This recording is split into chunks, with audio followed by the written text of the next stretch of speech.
Welcome back to Crystal Clear! I'm Shark Vox, and Steven Universe Future has managed to blow through its rogues gallery in only 10 episodes, leaving only 2 antagonists left to tackle. The gigantic, only thing animated giant worm, or dragon, that's most commonly believed to be our dear boy Steven, and the seemingly overwhelmed, disturbed, pink-hued white diamond, who I definitely want to take another crack at. Third time's the charm after all. Where in the past we postulated that this could either be White Diamond suffering some kind of off-color crisis, or the result of Steven's new destructive powers potentially controlling White Diamond or unconsciously influencing her, and thus oblivious to the consequences. Now that we have more episodes of this epilogue series, there's another scenario that I've seen thrown around here or there that I want to put my own spin on, a result of her own destructive powers. And did the Cooniverse plant the seeds for this connection in the very first episode of Future? Let's talk about it, shall we? Of course, spoiler warning. If you're either not caught up with Steven Universe Future or you don't want to be in the know with any potential plot lines, any theories that could be valid,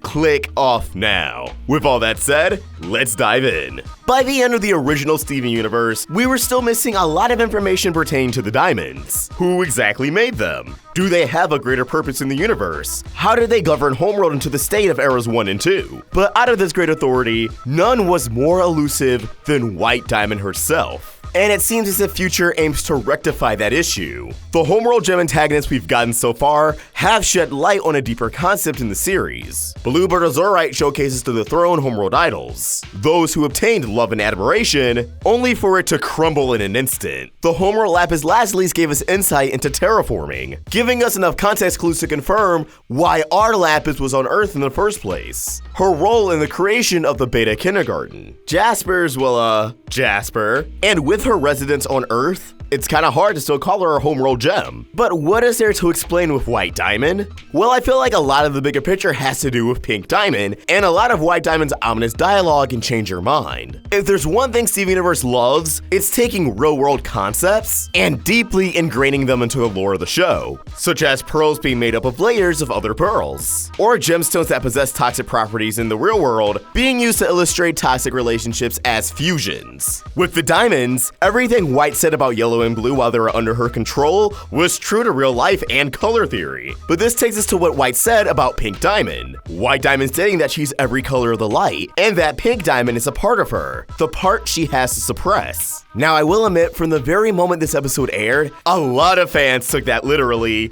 but I kind of dismissed it. After all, with the high and mighty grand demeanor White Diamond was displaying, it did make sense for her boastful monologue to be figurative. But with the direction Future's currently headed, alongside a clue or two, I'm definitely ready to hop on that theory train. That Pink Diamond truly is the physical expulsion of White Diamond's flaws and imperfections. The reason why White stated Pink makes everything worse. It's because every tendency and quality White viewed as flawed, as imperfect, as negative, really was extracted and harvested into a brand new diamond. The reason why Pink Diamond was so emotional and in tune with her feelings. She wasn't just like that by design, she was like that because White Diamond viewed those qualities as nothing more than an anchor, something holding her back from achieving her full potential. Again, I'm only subscribing to this theory now, and building upon it, because of Steven's own destructive pink powers in Future. Now, in most episodes of Future, Steven's pigmentation often just shifts to the glowing pink hue. However, there has been 2 instances where this pink transformation has been achieved through a very particular detail. The very first time in Little Homeschool, and the most recent but brief instance of this transformation in Prickly Pear. In both these cases, Steven didn't just immediately tap into this transformation with his skin glowing at the snap of a finger. Instead, it was a gradual buildup, with the pink glow emitting from the middle of Steven's face, around the nose and cheek area, which is identical frame by frame to how White Diamond's pink blush emitted in Change Your Mind, something that carried over to everyone under her possession, even if that's not the natural color of their blush. After all, we've seen Pearl blush plenty of times,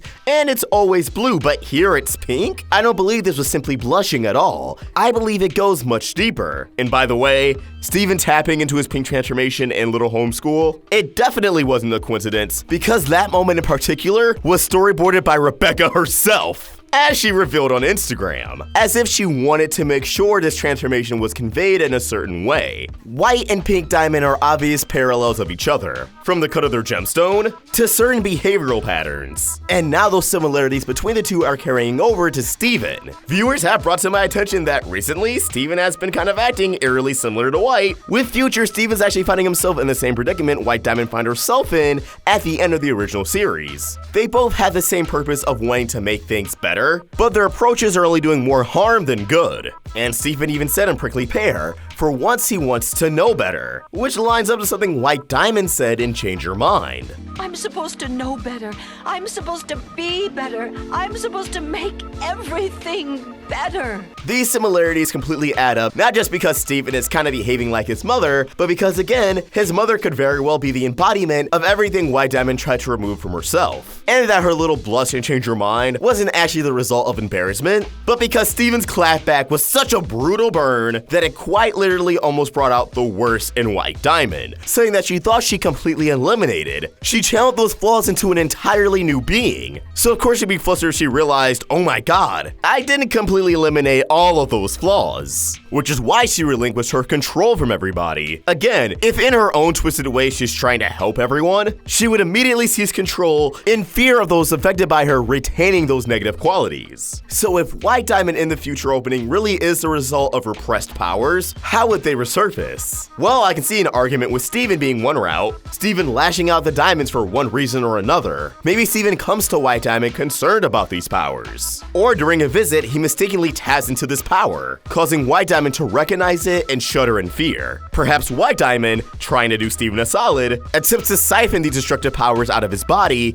back into her own chrome dome, and it completely backfires, overwhelming White. Whatever the case, with the pieces of the puzzle we've been given so far, I actually do believe this form being the product of White Diamond having destructive powers is currently the most likely outcome. But as always, these are just my thoughts, and I want to hear yours. With now, what, 3 or 4 theories being laid out on the table? White Diamond having an off-color midlife crisis? Or I don't know, what, twin diamond? Didn't someone say that could be like the real pink diamond? I don't know. I'm not making a video on that one. You can't get me there. Let us know your thoughts in the comments below, or tweet your thoughts at Roundtable Vids. And for more of my own thoughts, you can find me at Vox. We're also on Instagram. Special thanks to JANKYBONES for creating an awesome thumbnail. For more of their amazing art, you can find them on Tumblr at JANKYBONES, Twitter and Instagram at BoneJanky, and subscribe to their YouTube channel.